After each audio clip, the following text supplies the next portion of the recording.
យើងមកពីវិធីលើចង្កេះស្ពុតសម្រាប់អ្នកចង្កេះ70គីឡូទៅ80គីឡូអញ្ចឹងកន្លែងនេះស្ពុតយើងបាត់យើងនេះបាត់ស្ដាប់អត់ឆ្វេងបាត់ស្ដាំស្ពុតបាត់ស្ដាំអញ្ចឹងកន្លែងនេះគឺជាតាគៀភ្លីតាគៀកន្លែងនេះក៏ជាភ្លឺតាគៀដែរអញ្ចឹងយើងដៃស្ដាំយើងនេះមកអញ្ចឹងយើងកាន់កន្លែងតាគៀនេះចំណាចាតបមកអូនវាស់ពីចំណុចនេះមកចំនួន9លេខតែមានធំណាយើងយក9លេខមានទូយើងយក6លេខកន្លះខ្សែអឹបគឺយើងយក6លេខកន្លះខ្សែអេយើងយកតែ6លេខបានហើយតែរបស់គាត់នេះគឺគីឡូ70ទៅ80គីឡូអញ្ចឹងយើងវាស់ពីខាងលើចុះមកក្រោមនេះចំនួន9លេខសពុតយើងចូលជើងហើយគឺយើងចូលជើងខាងក្នុងនោះគឺ3លេខឯងអញ្ចឹងយើងលើកតែ9លេខបានហើយតោះមកយើងកាន់តាគៀនេះជាប់តោះមកយើងអាឡោះសពុតរបស់យើងអាឡោះសពុតរបស់យើងបែបនេះមកហើយយើងអុកបែបនេះដើម្បីឃើញមានសពុតរបស់យើងមានតាគៀ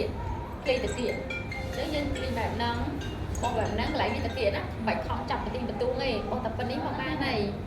តោះមកអូនចាប់ផ្ដើមកាន់កន្លែងនេះចាធ្វើបោះចេះណាហ្នឹងហើយបោះប៉ុណ្ណឹងមកតោះមកទៀតយើងចាប់ផ្ដើមយកខាងក្នុងនេះ9លេខកន្លះ9លេខតោះមកយើងយកចំណុចនេះហើយនឹងចំណុចនេះដាក់ចំគ្នាកន្លែងនេះហើយនឹងកន្លែងនេះកងជាមួយគ្នាចេះទៅចាតោះមកយើងចាប់ផ្ដើមយកជោគក្បាលតោះជាមួយគ្នាបែបនេះតោះមកកន្លែងនេះតាគៀណាអញ្ចឹងយើងចាប់តាគៀនេះមកគៀនវិញចាតោះមកយើងចាប់ផ្ដើម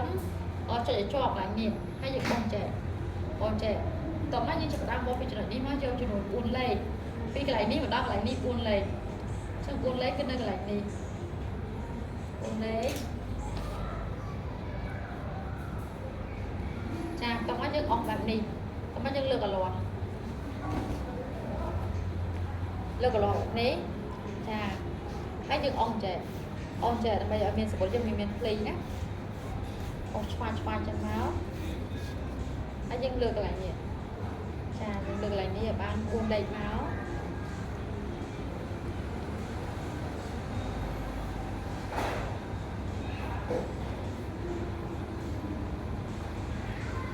តបមកយើងចាប់ផ្ដើមយកដៃរបស់យើងមកបោះចេះបោះប៉ុណ្នេះ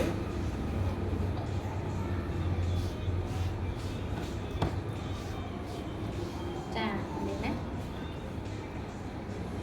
ពេលដែលយើងស្លៀកទៅគឺហៃតាគៀប៉ុណ្នេះពេលដែលយើងស្លៀកទៅគឺហៃតាគៀគេប៉ុណ្នេះអានេះសំយ៉ងចុះមកហើយកន្លែងនេះពេលស្លៀកទៅគឺស្មើចេះអីយើងមើលដែរថាវាមានកន្លែងណាដែលវាបែចុះបែឡើងអីចឹងណាហើយយើងបោះមកបោះបែបនេះចាមើលជើងក្រោមបើសិនជើងក្រោមវារៀងមានធ្លាក់ឬក៏ឡើងលើអីយើងអាចសម្រួលបន្តិចបានហើយយើងបោះប៉ុណ្ណឹងមកនេះសម្រាប់តើអ្នកមានធំឯណាចាធំ70គីឡូទៅ80គីឡូលើកអញ្ចឹងទៅស្លៀកតាគៀពាក់មកកុំឲ្យបាពូគាត់សំយ៉ងធ្លាក់ទៅកុំឲ្យពាក់ទៅហៅធ្លាក់បាតណាអញ្ចឹងយើងលើកកន្លែងហ្នឹង4លេខហើយយើងលើកទៅឃើញប្រឆាត់អញ្ចឹងតិចថាពាក់ទៅអត់ប្រឆាត់ទេតាក់ទៅគឺត្រង់ភ្លឹងហ្មងដោយសារអីក្បាលពូគាត់ស្លៀកទៅគឺធ្លាក់មកក្រោមអីហ្នឹងហើយហើយតាគៀគាត់ពាក់ទៅគឺកាច់មកហើយទៅពេលកាច់ហែកមកសពុតហ្នឹងគឺស្មើត្រង់ជើងយើងលើកខ្នាតយើងប៉ុណ្ណឹងប៉ុន្តែហ្នឹងតើពូខ្លួនយើងដែរណាក្បួនយើងគឺយើងចូលជើង3លេខហើយយើងចែកប្លង់តែអីតាម29របស់យើងមកយើងលើកអញ្ចឹងមកវាស្អាតហ្មងតមកទៀតយើងចាប់ផ្ដើមជាចង្កេះអញ្ចឹងការជាចង្កេះយើងចុះពីនេះមក1លេខតោះមកយើងគូត្រង់មក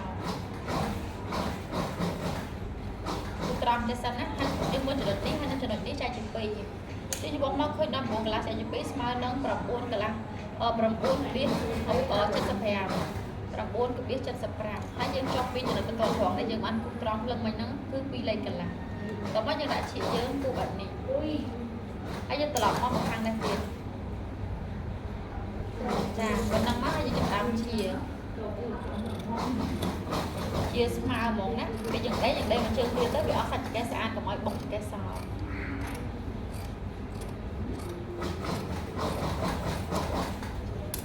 ប៉ុណ្ណឹងមកចាគឺលេខ5សម្រាប់អ្នកមានធំណាគីឡូ70ទៅ80គីឡូយើងលើកអញ្ចឹងចា